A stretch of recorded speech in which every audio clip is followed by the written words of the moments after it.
إن الحمد لله نحمده ونستعينه ونستغفره ونستهديه ونتوب إليه ونعوذ بالله من شرور أنفسنا وسيئات أعمالنا من يهده الله فهو المهتد ومن يضلله فلن تجد له وليا مرشدا أشهد أن لا إله إلا الله وحده لا شريك له وأشهد أن محمدا عبده ورسوله اللهم صل وسلم على سيدنا وحبيبنا وقائدنا محمد وعلى آله وأصحابه أجمعين أما بعد فيا عباد الله أوصيكم ونفسي بتقوى الله فقد فاز المتقون قال الله تعالى في محكم التنزيل أعوذ بالله من الشيطان الرجيم يا أيها الذين آمنوا اتقوا الله حق تقاته ولا تموتن إلا وأنتم مسلمون. Kaum muslimin, jamaah salat Jumat yang dirahmati Allah, mari kita tingkatkan takwa kita kepada Allah dengan menjalankan semua perintah yang Allah jelaskan dalam Al-Quranul Karim dan perintah Rasulullah yang beliau jelaskan dalam hadis atau sunnah beliau. Kemudian kita juga harus meninggalkan apa saja larangan Allah Ta'ala yang ada dalam Al-Quranul Karim dan larangan Rasul Sallallahu Alaihi Wasallam yang beliau jelaskan dalam hadis atau sunnah beliau. Dan demikian insyaAllah kita bisa meraih derajat takwa yang sebenar-benar takwa. Salawat dan salam kita bacakan untuk Nabi kita Muhammad Sallallahu Alaihi Wasallam, Rasulullah terakhir, teladan hidup kita untuk meraih kebahagiaan dunia dan akhirat. Tidak ada lagi Nabi atau Rasul setelah beliau. Kalau ada orang atau kelompok yang mengklaim ada Nabi, ada Rasul setelah Rasul sallallahu alaihi wasallam, ketahuilah itu klaim kebohongan, kedustaan, kesesatan. Tidak boleh kita ikuti dan yakini karena akan merusak dua kalimat syahadat kita, asyhadu an la ilaha illallah wa asyhadu anna Muhammadar Rasulullah. Kaum muslimin rahimakumullah, akhir-akhir ini muncul istilah di barat apa yang disebut dengan Islamofobia. Kalau kita lihat di dalam istilah-istilah yang mereka keluarkan sendiri seperti di Oxford Dictionary, kita akan lihat artinya apa sebenarnya. Islamofobia adalah sebuah sikap kebencian kepada Islam dan pada kaum muslimin, didasari oleh ketakutan yang berlebihan terhadap Islam dan kaum muslimin. Oleh karena itu mereka mencari pembenaran-pembenarannya.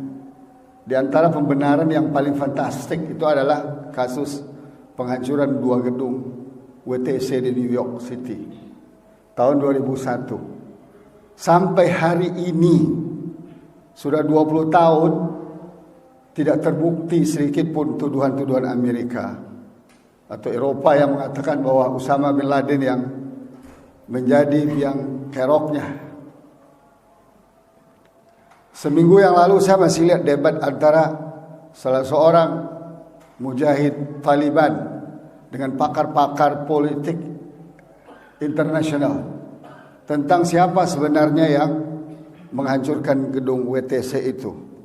Pihak Taliban sejak pertama kali menanyakan kepada Usama bin Laden tahun 2001, apakah anda benar terlibat menghancurkan gedung WTC? Usama bin Laden mengatakan tidak pernah.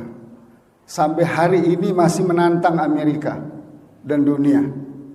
Apakah benar Usama bin Laden yang melakukan? Dan itu tidak terbukti. Saya pernah baca ada 40 fakta yang tidak bisa terjawab oleh Amerika. Di antaranya pesawat yang menabrak itu tidak ada jendelanya. Kenapa tidak ada jendela? Di antaranya adalah salah seorang yang dituduh terlibat membajak pesawat itu masih hidup orangnya di Maroko. Kemudian ada juga yang sudah meninggal.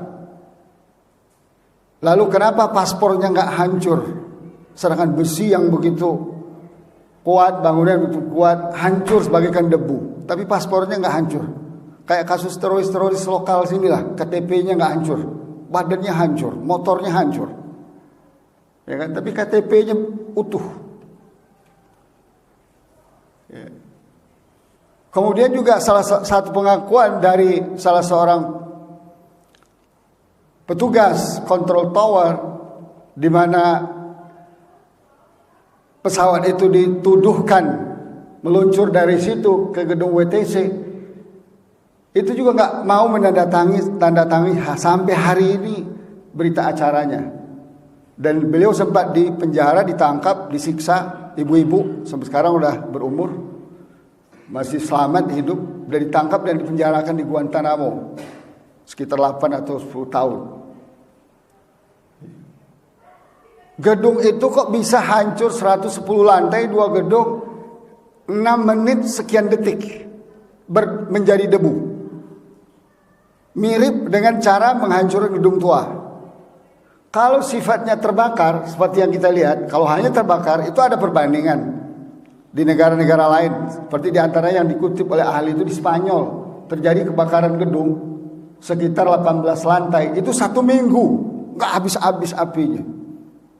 Dan gedungnya tidak hancur seperti debu, kerangkanya masih utuh. Nah, ini ada sekitar 40 pertanyaan yang nggak terjawab.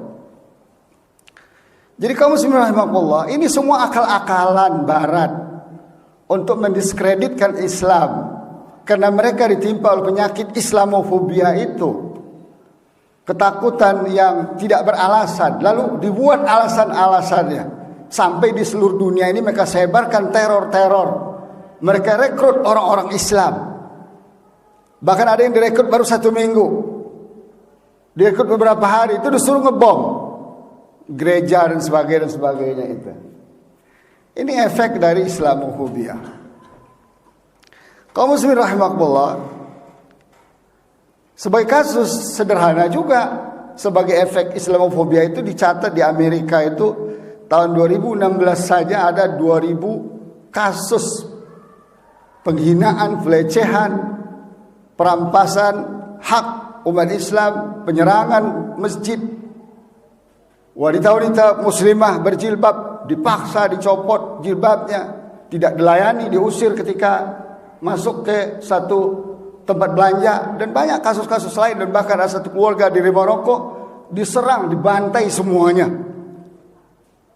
Begitu juga di Prancis, ratusan kasus terjadi. Bahkan Presiden Prancis sekarang Emmanuel Macron itu adalah orang yang mengidap penyakit Islamofobia yang luar biasa. Bahkan calon yang sekarang nih itu lebih gila lagi. Sebagaimana berapa hari yang lalu keluar statement dia, kalau dia yang jadi Presiden Prancis, dia akan larang bangsa atau masyarakat Prancis untuk menamakan dengan nama Muhammad. Dan dia akan berjanji menutup sekian ribu masjid yang ada di Prancis kalau dia jadi. Sama dulu kayak Donald Trump, bagaimana statementnya yang anti kepada Islam, bahkan memblacklist beberapa negara Islam. Negeri Islam tidak boleh masuk ke sana, ke Amerika. Sekarang sudah dibatalkan lagi oleh Joe Biden. Tapi bukan berarti Joe Biden lebih baik dari Donald Trump.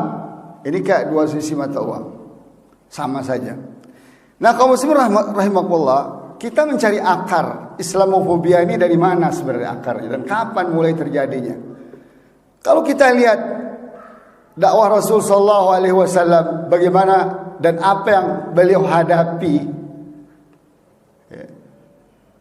dan jika kita lihat Al-Quran yang mengungkap fakta-fakta sejarah dakwah Rasul sallallahu alaihi wasallam dengan segala macam persoalan dan dimensinya, kita akan lihat Islamofobia ini memang sudah muncul sejak munculnya Muhammad sallallahu alaihi wasallam menjadi rasul. Bahkan di kampungnya sendiri, di negerinya sendiri, di tempat kelahirannya sendiri terjadi Islamofobia yang luar biasa yang dilakukan oleh kafir Quraisy. Bahkan saudara-saudaranya yang terdekat sekalipun banyak yang mengidap penyakit Islamofobia, sampai dicatat dalam satu surat, Tabbat yada Abi Lahabin wa tab. Bagaimana di surat ini dijelaskan betapa bencinya seorang Abu Lahab kepada Rasul sallallahu alaihi wasallam yang hanya mengajak mereka mengucap la ilaha illallah, yang sebelumnya mereka percaya betul kepada kejujuran Nabi Muhammad SAW, kepintaran Nabi Muhammad SAW. Bahkan sebelum Rasulullah SAW diangkat menjadi Rasul, sering dijadikan sebagai referensi. Bahkan tempat menitip harta kalau mereka pergi berdagang ke luar negeri. Bahkan menjadi pendamai, hakim ketika mereka menghadapi satu konflik. Di antaranya konflik siapa yang akan meletakkan Hajarul Aswad ke tempat semula ketika mereka merenovasi Ka'bah, karena sempat Ka'bah hancur atau roboh karena hujan besar.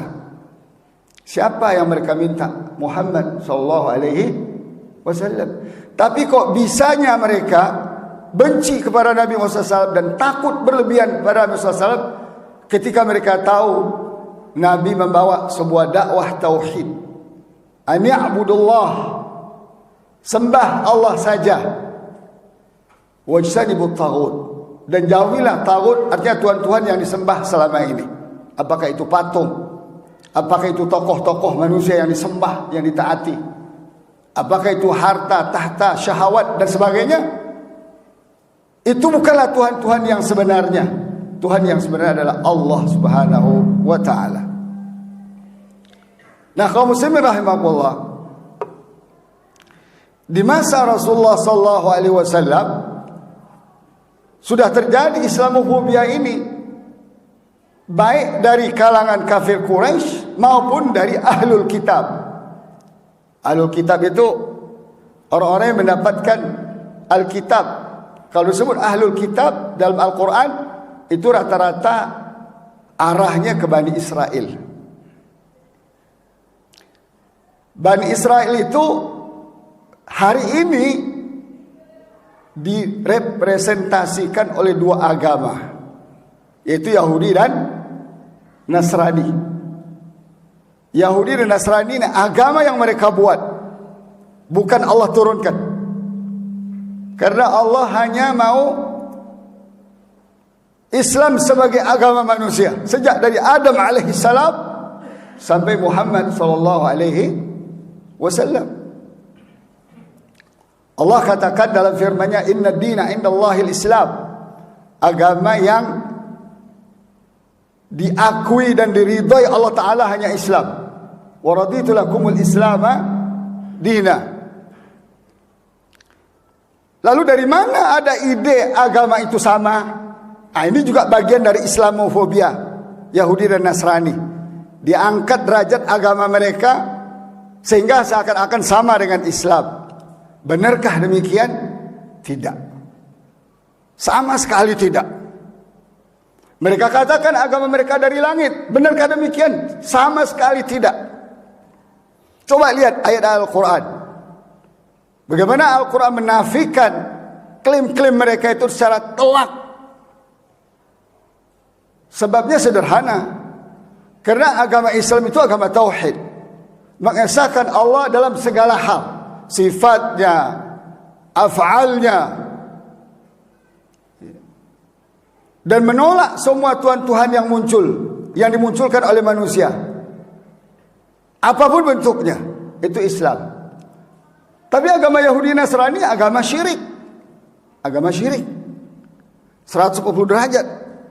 Apa mungkin Allah mau meridai agama syirik?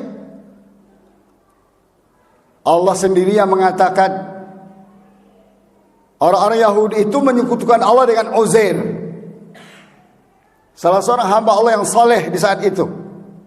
Sedangkan Nasara menyekutukan Allah dengan Isa al-Masih. Ini prinsip perbedaan kita Yahudi dan Nasrani. Lalu dari mana mau dikatakan tiga agama ini sama? Apalagi agama yang lain. Tentu sangat tidak sama. Ini bagian dari strategi Islamofobia. Ya. Bagaimana menipu dan mengecoh umat seluruh manusia, termasuk umat Islam. Termasuk kebanyakan umat Islam, tokoh-tokoh Islam saya lihat masih ngomong bahwa 3 agama ini sama-sama agama langit. Allah katakan apa? Tidak. Mereka katakan mereka beragama akarnya adalah Yahudi, akarnya Ibrahim alaihissalam. Allah katakan tidak. Maka Ibrahimu Yahudiyan wala Nasraniyan, walakin kana hanifan musliman wa ma kana minal musyrikin. Bohonglah klaim Yahudi dan Nasrani itu yang mengklaim bahwa Ibrahim itu beragama Yahudi atau Nasrani. Allah katakan tidak. Ibrahim itu orang yang muslim, seorang muslim, mentauhidkan Allah, hanif, cenderung kepada kebenaran, wa ma kana minal musyrikin, tidak terlibat sedikit pun menjadi orang-orang yang menyekutukan Allah. Kaum muslimin rahimakumullah. Lalu Islamophobia ini berkembang sampai Rasulullah ke Madinah dan seterusnya, sampai Islam berkembang di zaman sahabat, zaman tabi'in, sekitar abad 4 atau abad ke-5 Hijrah. Bangkit Islamophobia dari Prancis dan seluruh Eropa yang digerakkan oleh pastor atau oleh gereja. Terkenalah saat itu terjadi perang salib, karena mereka bawa salib pasukannya, diberkahi dari gereja. Lalu terjadi perang, mereka duduki Palestina, Syam dan sebagainya selama 91 tahun. Terjadi pembantaian yang luar biasa terhadap umat Islam, sampai-sampai dikatakan oleh sejarah kuda-kuda mereka itu berenang di darahnya umat Islam. Itu gambaran betapa dahsyatnya pembunuhan. Ada yang mengatakan 1 juta orang 2-3 hari itu dibantai umat Islam oleh pasukan salib Kristen. Lalu setelah 91 tahun Allah takdirkan kalah mereka melalui salah seorang mujahid besar, Salahuddin Al-Ayyubi dari Kurdistan. Bukan orang Arab Salahuddin ini, orang Kurdistan, perbatasan dengan Irak. Kaum muslimin rahimahullah, akhirnya Islam menang lagi, berdiri lagi Khilafah Utsmaniyah, menang lagi sampai ke Eropa. Bahkan Wina itu nyaris ditaklukkan oleh Turki Utsmani. Ternyata apakah habis sampai di sini? Tidak. Mereka menanamkan kebencian itu lebih dalam lagi kepada bangsa mereka, Eropa. Mereka berkolaborasi antara Yahudi dan Nasrani untuk menyerang Islam, untuk menghancurkan Islam. Lalu mereka ketika umat Islam lemah di akhir-akhir Khilafah Utsmaniyah, mereka jajah hampir seluruh dunia Islam kecuali Afghanistan. Afghanistan negeri muslim yang gak pernah dijajah. Perang iya, Inggris 3 kali datang ke sana, habis. Rusia, Uni Soviet 1979 sampai 1987 habis. Amerika datang dengan sekutu NATO tahun 2001, 2021 habis. Jatuh, hancur di tangan mereka. Luar biasa ini mereka ini. Profil muslim mujahid yang luar biasa orang Afgan itu sepanjang sejarah, bukan sekarang saja, sejak zaman dahulu. Kenapa India bisa ditaklukkan Inggris? Padahal India mayoritas darinya muslim. Tapi Afghanistan nggak bisa. Kenapa Pakistan bisa ditaklukkan Inggris? Mayoritasnya muslim. Bangladesh mayoritas muslim. Beda karakter, beda keimanan, beda sibghah, beda profil, beda semangat berjuang. Dan beda fisik juga memang. Nah, kaum muslimin rahimakumullah, Islamophobia ini semakin menjadi-jadi ketika Barat kolonial menjajah negeri Islam, termasuk Indonesia. 3,5 abad dijajah oleh Belanda. Apa yang mereka bawa? Oh, datang sini cari rempah-rempah. Bohong. Bohong. Itu hanya target kesekian saja. Utamanya adalah kristenisasi, mengkristenkan dunia Islam, termasuk Arab dipecah-pecah oleh Inggris, oleh Prancis, sekarang dikomandoi oleh Amerika. Targetnya apa? Melakukan kristenisasi, Yahudisasi terhadap umat Islam. Mereka kira Dengan dunia Islam dijajah itu Islam habis. Mereka lupa Islam ini agama Allah. Allah yang menurunkan, Allah yang menjaganya. Walaupun seluruh umat Islam ini murtad, Allah akan ganti dengan bangsa yang baru, Muslim yang baru. Ya alladzina amanu, hai orang beriman, man yartad minkum an dinihi fasawfa ya'ti Allahu biqaumin yuhibbuhum wa yuhibbunahu azillatin 'alal mu'minin a'izzatin 'alal kafirin yujahiduna fi sabilillah wa la yakhafuna lawmata la'im. Hai orang beriman, kalaupun kalian semuanya murtad, kata Allah, silakan, saya akan gantikan dengan generasi yang baru, yang punya kriteria berbeda dengan kalian yang murtad itu. Mereka mencintai Allah, Allah pun mencintai mereka. Mereka berjihad di jalan Allah dan tidak takut sedikit pun akan cercaan orang yang mencerca, orang yang melawan, orang yang menghina. Dulu betapa orang menghina mujahidin Afghanistan, mujahidin Taliban dihina, dikatakan, oh ini ciptaan Amerika. Masa ciptaan Amerika, perang sama Amerika 20 tahun? Di mana akal kita? Ini Islamofobia. Sekarang Taliban menang, lahir Islamofobia di seluruh penjuru dunia. Yang kita sayangkan bukan hanya di barat, orang-orang kafir Yahudi Nasrani, tapi juga sebagian umat Islam Islamofobia. Terjangkit penyakit Islamofobia. Kenapa? Karena mereka tidak baca Quran, atau jangan-jangan tidak beriman pada Quran. Quran mengatakan walan tarda ankal yahudu walan nasara hatta tattabi'a millatahum. 14 abad setengah yang lalu Allah sudah ingatkan kita, tidak akan pernah Yahudi dan Nasrani ridha kepada kalian sampai kalian murtad mengikuti agama mereka. Al-Baqarah 120. Allah juga mengatakan wadda katsirun min ahlil kitab law yaruddunakum min ba'di imanikum kuffaran hasadan min indi anfusihim min ba'di ma tabayyana lahum al-haq fa'fu wasfahu hatta ya'ti Allah bi amrih innallaha ala kulli syai'in qadir. Mayoritas orang ahlul kitab Yahudi dan Nasrani itu, kata Allah, ingin sekali kalian murtad, balik kepada agama jahiliyah kalian setelah kalian beriman. Kenapa? Hasadan min indi anfusihim. Dalam diri mereka ada hasad. Memang kalau kita cari akar sejarahnya hasad, tapi hasad yang gak karu-karuan.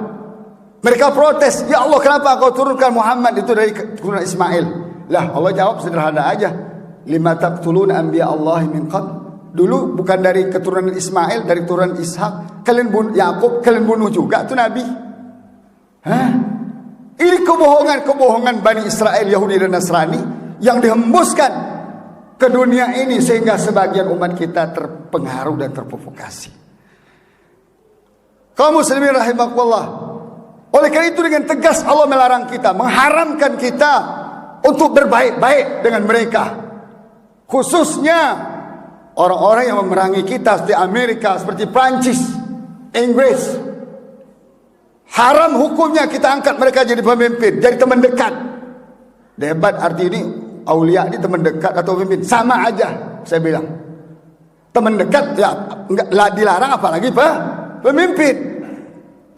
Bahkan Allah melarang untuk mengikuti gaya hidup mereka, cara pandang mereka, filosofi hidup mereka, mindset mereka. Bahkan Allah larang kita wabil khusus untuk memahami agama ini sesuai pemahaman mereka. Karena kita sudah pemahaman baru, pemahaman sendiri dari Nabi Muhammad sallallahu alaihi wasallam. Allah katakan, ya alladzina amanu, hai orang-orang beriman. Itu kita yang dipanggil Allah Ta'ala. In tuti'u fariqan minal ladzina utul kitaba yaruddukum ba'da imanikum kafirin. Kalau kalian mau ikut-ikut, taat-taat, dengerin omongan-omongan mereka, alasan-alasan mereka benci pada Islam, alasan-alasan mereka mengangkat agama mereka sehingga sama dengan agama kita, kalau kalian taati itu, kata Allah, kalian akan menjadi murtad setelah beriman. Kalian akan menjadi kafir setelah berislam. Baca surat Ali Imran ayat 100. Nah, kaum muslimin rahimakumullah. Ternyata Islamofobia ini panjang akarnya. Tidak lahir, kata pakar saya baca, lahir tahun 1910. Enggak. Akarnya sejak zaman Nabi SAW, ketika Allah mengutus Muhammad ibnu Abdullah menjadi Rasul terakhir. Dari situ mulainya, berlanjut sampai perang salib, sampai perang penjajahan, sampai kita merdeka. Sudah merdeka fisik secara militer, ingin mereka jajah lagi secara pemikiran. Disebarkan apa yang disebut dengan Islam Amerikani, Islam versi Amerika, Islam versi Prancis, Islam versi Inggris, Islam versi Jerman, Islam versi Yahudi, Islam versi Nasrani. Pada intinya,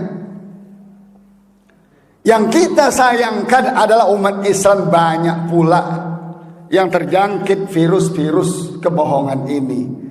Virus-virus Islamofobia, virus Islam Amerikani ini.